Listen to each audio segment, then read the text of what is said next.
जीवन का सत्य, इस कहानी को क्यों पढ़ें? क्या आपने कभी सोचा है कि मेरे इस मानवीय जीवन का क्या अस्तित्व है? मेरे लिए इस मानव जीवन जो कि ईश्वर की अनमोल देन है, उसकी क्या महत्ता है? क्या आपने कभी अपने आप को गहराइयों से जानने का, समझने का प्रयास किया है? मानवीय तौर पर कहा जाए तो हम इस जीवन को सिर्फ अपनी ज़रूरतों को पूरा करते करते ही व्यतीत कर देते हैं। एक मनुष्य के लिए उसकी ज़रूरत क्या है? रोटी, कपड़ा और मकान, यही ना? पर यह असल सत्य नहीं है। हर मनुष्य का जन्म इस धरती पर एक विशेष कारण से होता है, जिसे हम धीरे धीरे समय के साथ समझते चले जाते हैं।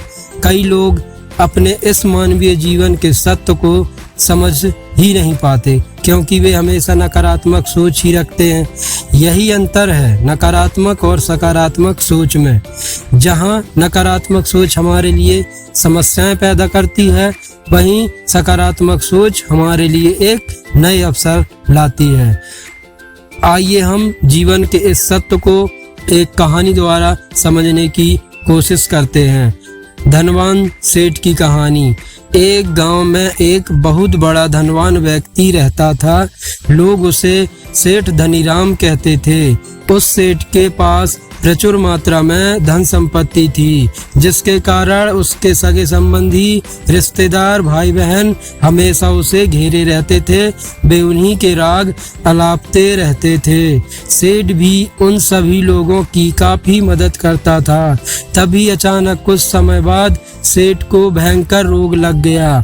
इस भयंकर बीमारी का सेठ ने बहुत उपचार कराया, लेकिन इसका इलाज नहीं हो सका। आखिरकार सेठ की मृत्यु हो गई। यमदूत उस सेठ को अपने साथ ले जाने के लिए आ गए। जैसे ही यमदूत सेठ को ले जाने लगे, तभी सेठ थोड़ी दूर जाकर यमदूतों से प्रार्थना करने लगा कि मुझे थोड़ा सा समय दे दो, मैं लौटकर तुरंत आता हूँ। दूतों ने उसे अनुमति दे दी। सेठ लौटकर गया, चारों ओर नजरें घुमाई और वापस यमदूतों के पास आकर बोला, शीघ्र चलिए। यमदूत उसे इस प्रकार अपने साथ चलने के लिए तैयार देखकर चकित रह गए और सेठ से इसका कारण पूछा। सेठ ने निराशा भरे स्वरों में कहा, मैंने हेरा फेरी करके अपार धन एकत्रित किया था, लोगों को खूब खिलाया पिलाया और उनकी बहुत मदद भी की। सोचा था कि वो मेरा साथ कभी नहीं छोड़ेंगे।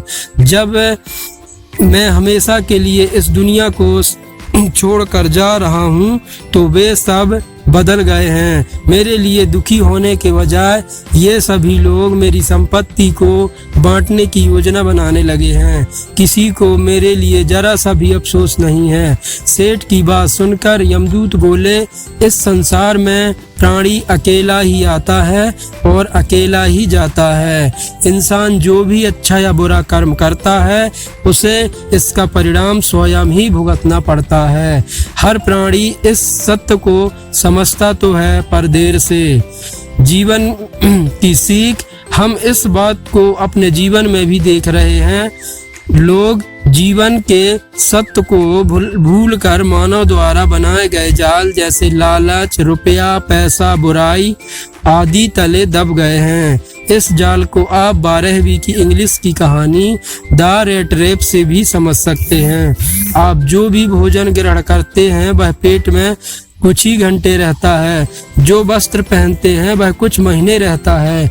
लेकिन जो ज्ञान आपने जो हासिल करते हैं, वह आपके अंतिम सांस तक रहता है और संस्कार बनकर अगली पीढ़ी तक पहुंचता है। ज्ञान का बीज कभी व्यर्थ नहीं जाता।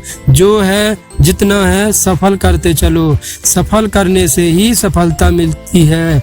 हर व्यक्ति को सकारात्मक तरीके से देखो, सुनो और समझो। हम जितना ज़्यादा बढ़ते हैं, सुनते हैं, समझते हैं, हमें अपनी कमियां का उतना ही ज़्यादा एहसास होता है और इसी कमी को दूर करके हम सफलता की मंजिल की ओर अपने कदम बढ़ाते चले जाते हैं। क्या लेकर आया था जो क्या लेकर जाएगा, कर कुछ ऐसा जाओ कि लोग तुम्हें याद रख जाएंगे। आपको बस यही करना है, कोशिश करो कि गलत काम नहीं करना है, किसी चीज को लेकर ज्यादा लालची नहीं होना है, लाइफ को एंजॉय करते चलो और हमेशा खुश रहने की कोशिश करो। आप अपने सुझाव और सवाल मुझे मेरे YouTube चैनल दर्पण ज्ञान हिंदी VK और मेरे Facebook पेज विजय कुमार भवेदी पर कमेंट करके बताइए, जिससे कि मैं इस चैनल पर आपके लिए और बेहतर कहानियां लेके आ सकूं।